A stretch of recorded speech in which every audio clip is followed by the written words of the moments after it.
Hey everyone, so recently I released a video talking about Enies Lobby, and why it was, in my opinion, the peak of One Piece. And a lot of people really took that to heart, which is why a lot of the comments and the Twitter discussion I saw was about why Marineford was better, or Wano was better, things like that. So, first of all, let me clarify, I think Enies Lobby and Marineford are both masterpieces, but for very different reasons, and I think Enies Lobby is more representative of the traditional One Piece arc, basically a traditional One Piece arc that is firing on all cylinders. So when I say it's the peak of One Piece, no, I'm not saying that it was all downhill garbage after Enies Lobby. And just in general, peak is a subjective thing. I think it shouldn't have to be said. I think everyone understands that to some degree, and we all just kind of forget about it when we're arguing over opinions.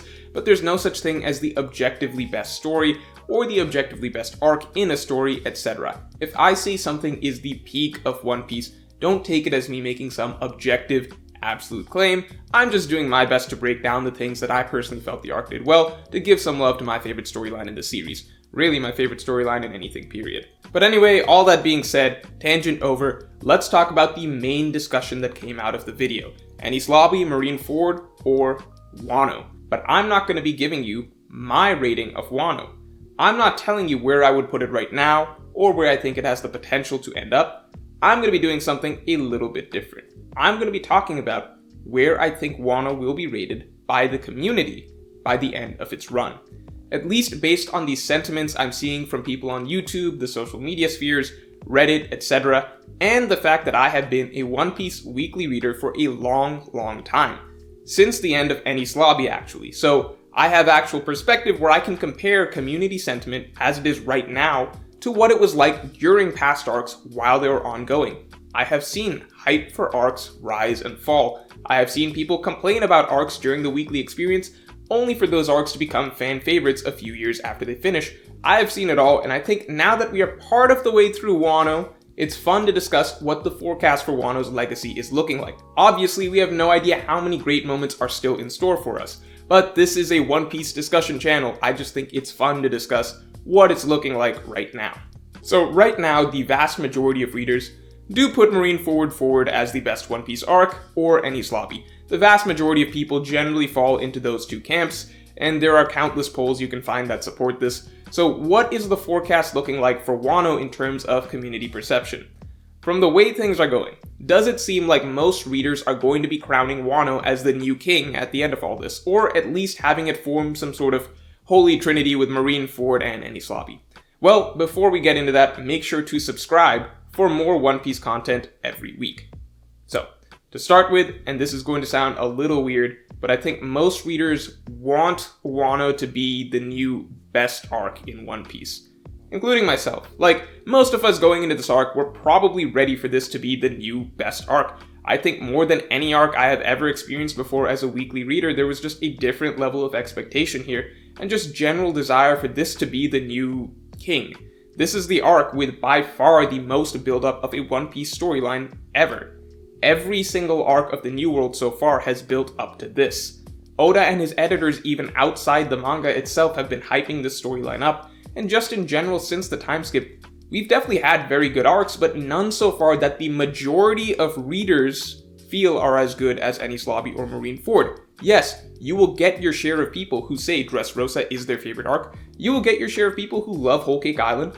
But I'm saying if you ask the typical One Piece reader, probably 75% chance they say their favorite arc is Marineford or Enies Lobby. So most people naturally want there to be something new that just blows everything from the past away, some new high for the series. As such, if I compare to Dressrosa, for example, I remember when Dressrosa was going on week to week, there were a lot of complaints that I was seeing, especially during the Birdcage section in terms of people complaining about pacing, too many characters, the arc is too long, things like that, etc. And sure, a few years after it finished, Dressrosa started to be more well-liked, and I saw, probably because people got to reread it all in one go, and new readers were getting to binge it all in one go, but during the weekly experience, I remember I was seeing a lot of complaints with Dressrosa. However, with Wano, I think a lot of the same things that people were complaining about in Dressrosa, people are actually being way more patient with simply because it's Wano. I especially saw this during Act 2. And I feel like this is because this is an arc that we all want to be good. So what I've observed is most readers actually being really way more okay with long periods of setup, people being okay with lots of side characters, people being okay with chapters that cut a lot between lots of different characters without moving things forward in a significant way that much. So I'd say there is a bit of a Wano effect going on where I think everybody is just ready to love this arc, and people aren't complaining as much about similar things I saw during Dressrosa or more recently Whole Cake Island. But is it ultimately going to be a classic? Well, it depends. I think Act 1, with the Luffy-Kaido fight, is definitely an incident that left a big impact on readers. Even just Kaido's initial dragon form appearance was one of those legendary chapters, but on the other hand, I don't think Act 2, which was the bulk of the setup of the arc, really produced that many iconic storylines for readers. And to be clear here, I'm not saying Act 2 was bad or people hated Act 2. I'm talking about in the context of what Act 2 is up against, because if Wano's legacy is going to surpass Enies Lobby and Marineford in the One Piece fandom, then that's a very high bar. Because in the early stages of those storylines, we had several unforgettable, iconic segments. I mean, the entire Luffy and Usopp conflict, Luffy punching the Celestial Dragon, the defeat and the vanishing of the entire Straw Hat crew, the CP9 reveal, essentially a huge reason Enies Lobby and Marineford storylines, those storylines are so memorable, is because they were really memorable from start to finish. There were iconic fan favorite scenes littered from beginning to end all the way through. I don't think it's controversial to say that a lot of readers right now, a lot of you are probably already a little hazy on all of the details or all of the storylines that happened in Act 2. And before people think I'm really attacking Wano again, no, I'm not saying Act 2 was bad. And it doesn't even matter what my opinion on this is. I'm talking about community perception, and my words come from experience. I have seen what it takes for storylines to become classics. So for example, to compare, I think the first half of Dressrosa is pretty good. When I reread it, I enjoyed it a lot more than I remembered week to week, but the fact is that for most people, a lot of what specifically happened in the early parts of Dressrosa is probably a little jumbled up, right? We get a lot of flashbacks, there's some fighting, Sabo shows back up. You remember bits and pieces of all of the things that happened, but the actual specific details of the dozens of storylines that were happening in the first part of Dressrosa, I guarantee are not vividly ingrained in most readers' brains. That's not to say it wasn't good stuff, just that I would bet a lot of money that the events of Sabaody Archipelago or Water 7 left a stronger, more memorable impact on more readers. I would bet that the average One Piece fan could easily rattle off everything that happened during those stretches of Sabaody Archipelago and Water 7. And that's going to matter in the future when the legacy of an arc is settling in among the fanbase. So, what does that mean? That means that Wano probably has to really make its money and create a lasting impact on everyone in Act 3 and beyond, assuming there is a beyond. Now, of course, as we all know, the raid failing would instantly make Wano Act 3 maybe the most legendary segment of One Piece ever, and it's still gonna fail, but hypothetically, let's pretend it won't for the purposes of this video. So, looking at this insane final battle setup that we have, here's what I think. I think no matter what, at the end of the day, there is almost no chance that Wano is viewed as anything less than a top 5 One Piece arc by the fandom. I think the floor, right, for Wano's legacy, meaning the lowest it could go, is probably basically like 5th at worst. That's not to say that I think everyone is going to rate it top 5. I'm saying some people may rate it really high, like number 1, and some people may rate it low, but it'll probably average out to always be consistently hitting top 5 in hypothetical polls, right, in the future. This is because the hype that's in place is already in place. Because Oda has built up the Yonko for decades, literally decades, because we've been made to understand just how ridiculously tall the ladder to the top is, because we have watched Luffy climb towards this goal of Pirate King for 1,000 chapters now, I think no matter what, this stage that has been set up of Luffy versus 2 Emperors is already too exciting for Wano to not be a really hype arc for the vast majority of One Piece readers. I think even if this fight does not go exactly how you want it to go, even if some aspects of it end up disappointing you a little, just the fact that we're getting it is so surreal. Just seeing the Straw Hats fight a Yonko crew feels surreal. I think no matter what, just letting these fights play out decently well pretty much guarantees that Wano will average out to at least a top 5 One Piece arc among most readers when all is said and done. But the question is whether it can crack that Enies Lobby and Marineford stranglehold. Again, I think a lot of readers want it to, and so many people are ready to give it that crown, as I said. But even though Wano is definitely going to hit a certain level of hype that will satisfy a good number of readers who will want to put it as number 1, I think that won't necessarily be a consensus unless Wano can also deliver on the dramatic moments that some readers may care more about.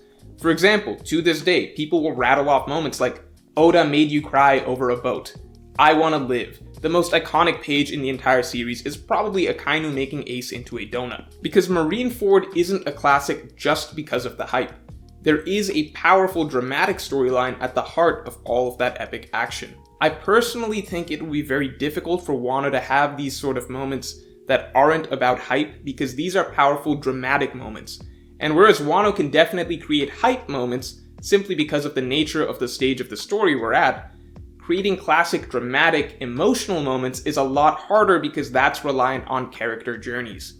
We're in a weird situation right now where most of Act 2 was not about the Straw Hats. The Straw Hats didn't really have storylines in Act 2, they had things to do, but not really storylines. Instead, the focus was on the Scabbards, which is perfectly fine. You can create emotional storylines through side characters.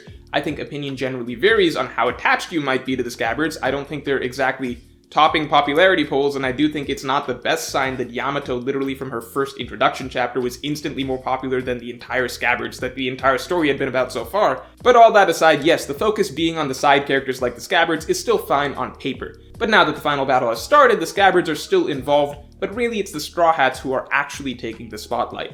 And that does make it difficult to create powerful dramatic moments for this end stretch because, again, the Straw Hats didn't really have storylines to get invested in before this. Dramatic moments don't really come out of thin air. The reason you cried over the Going Merry was because there was an emotional journey the crew had gone through over the course of that arc leading up to that point. Same for I Wanna Live. It was Robin's entire storyline over the course of that arc, her emotional journey, that culminated in that moment and made it hit so hard. So I don't know, I think Wano is set up to deliver on a lot of hype moments, but it's much harder for me to imagine how it will create the classic emotional gut punches that One Piece is so amazing at. Whether or not it can do that will be the difference maker for its legacy. Again, no matter what, it will probably average out to be considered at least top 5, because a good number of readers will put it at number 1, simply because of the epicness of what we're getting, and then a good number of readers will put it lower because it's not as strong as certain other arcs in terms of character work and drama, but if it can nail both, then it will probably be nearly unanimously considered number 1.